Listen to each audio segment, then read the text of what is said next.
Right now it's time to be joined by Mike Cossie. We'll bring him in right now. Good morning, Mike. Good morning. So we got some racing this weekend, but Mike sent a picture along to me of a so-called turf course that looks like a Little League baseball field from the 1950s that hasn't been updated since the 50s. That's an amazing picture that you sent.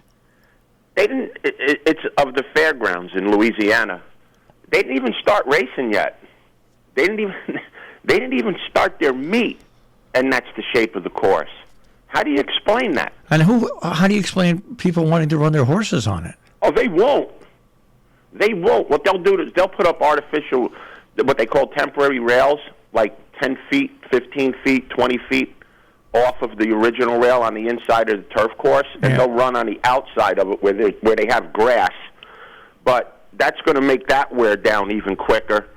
And the common denominator, because there's another track that's had no grass racing since last summer, Churchill Downs, they just started running on the grass again last week, and it snowed.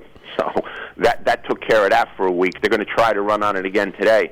But Churchill Downs is probably the most well-known track in the country, and Churchill Downs owns Churchill Downs as well as other tracks, Fairgrounds being one of them. How could Churchill Downs let this happen to two of their tracks? The tracks, they run a circuit, certain runs at certain times of the year. They run at Churchill Downs in the spring, the fall. They have a short September meet, and then they run at Keeneland, and then basically all the Midwest horses go down to the fairgrounds to run for the winter from November until March, until Keeneland opens up again. How do you do this? Where are these horses supposed to run? When you take turf racing off your card, it really waters down your fields because there's only so many horses can run at certain races on the dirt. And the turf races is what makes the races, really, makes the card better. When you have something like this, I don't know what you want to call it, at fairgrounds, and the situation they've had at Churchill Downs for over a year, how do you explain that? Like you said, I sent you that picture. You didn't even start your meet yet. How could your turf course be in such shambles? Mm-hmm. And for people that didn't see the meet, didn't see the picture, Marshall explained it like an old Little League field. Just imagine going out in your yard or your front yard and constantly walking the same path for hours a day, and you see how the grass wears out in that spot. That's what this looks like from the inside rail to about 6 feet off of it. It looks like it was an old path for horse carts in the 1980s, in the 1880s. I don't understand how that could be possible. I really don't. And nobody's questioning them on this. Yeah, that's amazing. It's bad. It's awful. All right. Well, we obviously have some racing going on this weekend. Yeah, I got two. I got one at Aqueduct on the turf tomorrow. It's a mile on the 16th on the outer turf, and they have two turf courses at Aqueduct. And getting late in the season now, so they utilize one day and one the other day. And the outer turf course has been real conducive to speed horses. There's two horses in this race. One is the 6-horse Dakota Gold, has speed for Danny Gargan. Reeves Thoroughbred Racing owns this horse, and they've been having a great year. This horse is a New York bred stepping into open company, but like I said, this horse has some speed in it. The layoff is the question mark, but I'm going to use this horse at 9-2 regardless. But my top pick is the 1-horse Churchtown. This horse is 6-1. Hasn't been out since September. Comes down from Canada for Roger Atfield.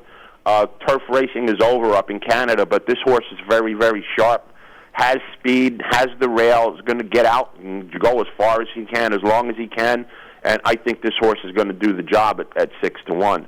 So in New York tomorrow in the 7th race, the 1 Churchtown's my top pick, and the 6 Dakota Gold is going to be my second pick. And then we're going to go to Churchill Downs for their stake race tomorrow. It's the 10th race, the Chaluki. This is on the dirt. It's a mile, 1-turn race. Couple horses I'm looking at in here. One is the favorite on the rail, the 1-horse Coach, trained by Brad Cox. This horse has nice numbers, has been running in some decent stakes races all year. Ran last year in the Kentucky Oaks. But to me, this horse is a predominantly a 2-turn racehorse. Going the 1-turn mile is a different animal, and she's running against horses that are 1-turn horses. So I'm going to use the horse on class alone, but I like 2 other horses to get the job done. The 2-horse Mariah's Princess, trained by Phil Bauer. This horse has 2 races over the course with a win. Excuse me. Won 2 races last year, had a layoff until October. Came back off a layoff from December to December, over a year layoff to run big. Expect this horse to run real big tomorrow with that race under her belt. But my top horse is going to be the 4-horse Ice Orchid, trained by John Ortiz. This horse is coming off a 1 1/8 victory at Keeneland. Prior to that, off a layoff, ran a 1-turn mile at Churchill. Ran a real nice race, again off a big layoff from February to September. Ran 3rd in that race. Should be real tight tomorrow for this race at Churchill Downs. So Ice Orchid at 10-1. The 4-horse is going to be my top pick. The 2 Mariah's Princess and the 1 Coach going to round out my exactas. So not a lot of racing tomorrow, but we got a couple to play. with the situation on the turf at the fairgrounds, which opens next week. I don't know what's going to happen with that, but we'll see what we can do. And as long as it doesn't snow, Aqueduct will keep on running on the grass for at least another 2 weeks. We're talking about turf next year, brand new turf at MetLife Stadium. Oh, for why? What's going on with that? People getting hurt? Well, they did. How old is MetLife Stadium? Oh, God, it's got to be close to 10 years now. Is it that old? Yeah, but the Giants normally change their turf every 3 years. But you got to remember, the Giants and Jets once again are sharing that stadium, so they're not going to bring in real grass because they can't. But they're going to bring in the turf that has gotten rave reviews at other stadiums. They're I was just going to say that though. If you're changing a turf course every 3 years, that's pretty expensive. Yeah. It might be better off getting grass. Yeah. Well, because you could change the grass every year. I don't think it's going to cost you as much as doing a turf course over every 3 years. Yeah, but it's interesting. The players along the league spoke out, and they're going to change it. So I got a good thing: play on asphalt. And remember the old Philadelphia Phillies baseball stadium? That turf with the seams in it. That was exactly like asphalt. I think it was. I think it was a rug just laid over asphalt. It's pretty if I'm not mistaken. Pretty amazing. All right, Mike. Have yourself a good weekend. You too, Marshall. Take care. Take care. Mike Cossey with the check on racing this weekend in our area. We'll go to sports right now. We'll get to Earthwise in just a few minutes. And in sports, well, you knew it was going to happen. Aaron Judge, who had a season above all seasons, has been named the American League MVP. And over in the National League, 35-year-old Paul Goldschmidt, one of the oldest MVPs in history, he was named the National League winner. And with Judge is naming becoming the MVP, the first Yankee to win the award since Alex Rodriguez in 2007, and he's the 21st Yankee to win the MVP award. All right. So we've talked about that. Let's move on. We'll talk a little bit about football. The Pack isn't back. The Pack lost to Tennessee last night, 27-17. They're now 4-7. I don't even know whether they'll make the playoffs or not. They're playing unbelievably poor. Unbelievably poor. It's hard to believe that it's the Packers. Well, anyways, coming up this weekend, the Bears take on the Falcons. The Eagles take on the Colts, the Jets, and the Panthers. The Commanders against the Texans. The Rams against the Saints. The Browns against the Bills. The Panthers against the Ravens. The Lions take on the Giants. The Raiders take on the Broncos. The Cowboys take on the Vikings. The Bengals take on the Steelers.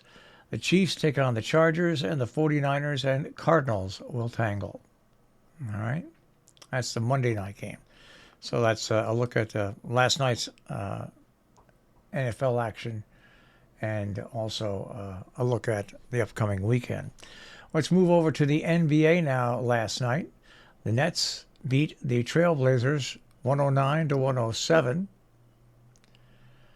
The Celtics over the Hawks, 126 to 101 yesterday.